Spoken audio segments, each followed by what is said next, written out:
Hello friends. आज की इस क्लास में आप सबका बहुत बहुत स्वागत। सभी को मेरा नमस्कार।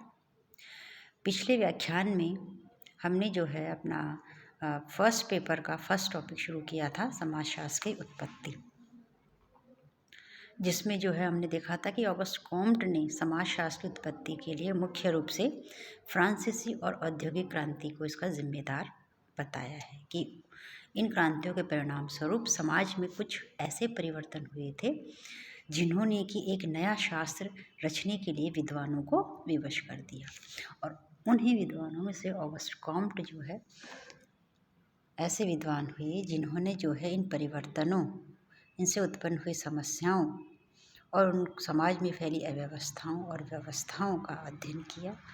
और उन्होंने जो है इसके अध्ययन के परिणाम स्वरूप एक नए शास्त्र की नींव डाली।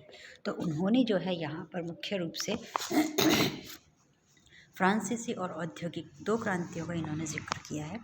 तो हम यहाँ क्रमशः इन दोनों ही क्रांतियों का जो है थोड़ा सा डिटेल में अध्ययन करेंगे और ये देखेंगे कि इन क्रांतियों के परिणाम स्वरूप समाज में ऐसे क्या परिवर्तन हुए, उन परिवर्तनों के परिणाम स्वरूप क्या परिणाम निकल कर आए कि जो है विद्वानों को समाज और उसके लोगों के बारे में सोचने पर विवश कर दिया गया कि एक नए समाजशास्त्र की रचना की जाए। तो यहाँ पर जो है ये दोनों ही फ्रांसीसी क्रांति के टाइम पर ऑगस्ट कॉम्ट वहाँ उपस्थित थी। ऑगस्ट कॉम्ट का जन्म जो है फ्रांस में 1798 में हुआ था और फ्रांसीसी क्रांति जो है वो 1789 में हुई थी। और कॉम्ट की सारी शिक्षा जो है वो फ्रांस में ही हुई थी। तो हम जो है सबसे पहले फ्रांस की क्रांति और उसका समाजशास्त्र की उत्पत्ति से क्या संबंध है हम ये देखते हैं। फ्रांस की क्रांति मुख्य रूप से 1789 में हुई, जिसके परिणाम स्वरूप समाज में आमूलचूल परिवर्तन हुए और ये एक ऐतिहासिक क्रांति बन गई। ये क्रांति स्वतंत्रता, समानता, बंधुत्व या भ्रातृत्व की प्राप्ति के लिए हुई थी। इस क्रांति ने फ्रांस और अन्य देशों पर अनेक प्रकार के सामाजिक, आर्थिक, राजनीतिक प्रभाव डाले, जिसके कारण ये क्रांति घटित हुई थी। उसमें जो है मुख्य कारण है सामंतवाद। और इस क्रांति के बाद फ्रांस में सामंतवादी युग समाप्त हो गया।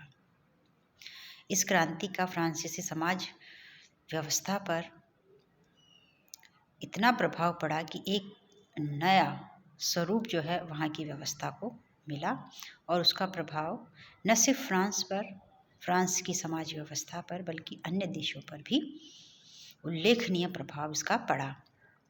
फ्रांस की क्रांति के परिणाम से पूर्व इसमें कई सारे जो है परिवर्तन हुए, कई सारी घटनाएं जो है यहाँ पर घटित हुई।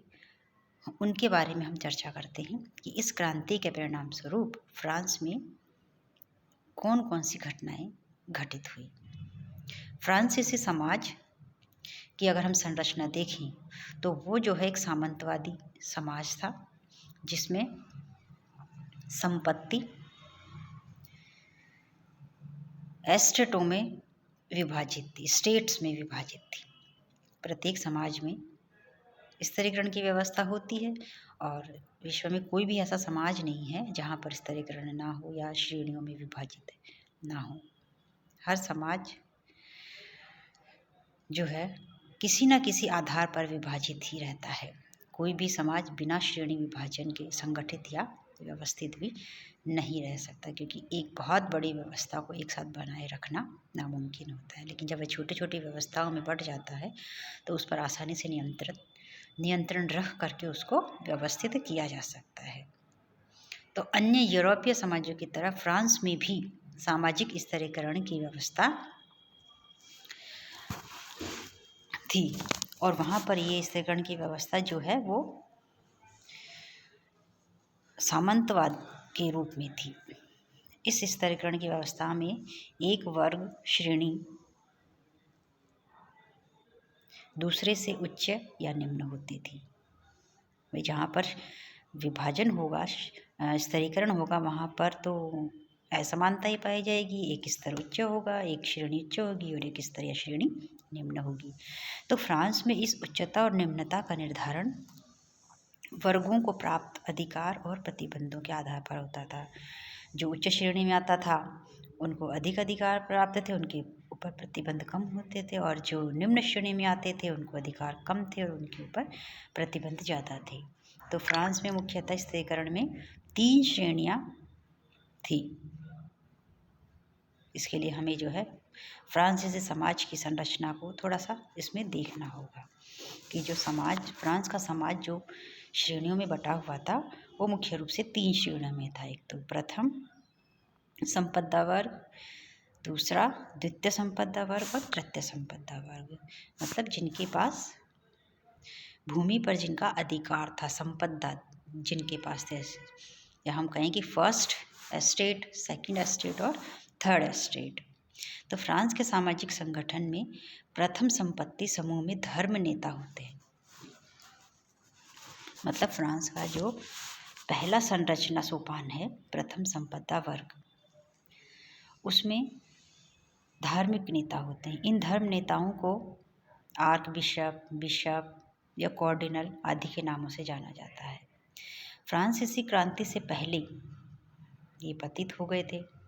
इन लोगों ने, पतित मतलब इनके द्वारा किए जाने वाले कार्य समाज में अव्यवस्था उत्पन्न करने लगे थे, या जो है अच्छे कार्यों के विरुद्ध हो गए थे। इन लोगों ने धर्म के कार्यों के प्रति रुचि छोड़ दी और ये जो है अपने स्वयं की स्वार्थपूर्ण या विलासितापूर्ण जीवन व्यतीत करते थे।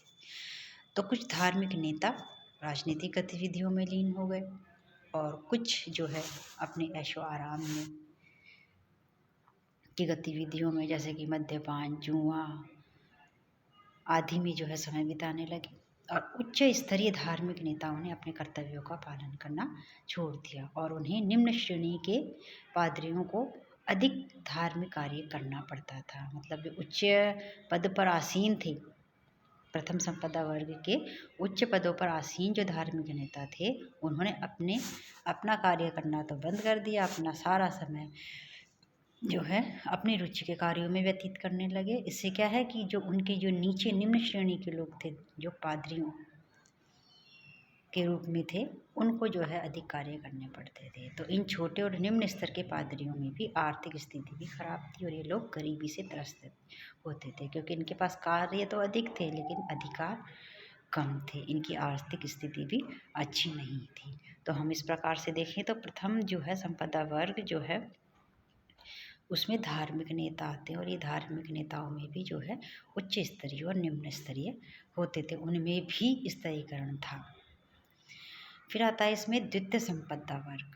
द्वितीय संपदा वर्ग में जो है फ्रांसीसी सामाजिक संगठन में द्वितीय श्रेणी संपदा वर्ग होती थी और इस वर्ग में आते हैं मुख्य रूप से अभिजात या नोबल वर्ग के लोग, जो कि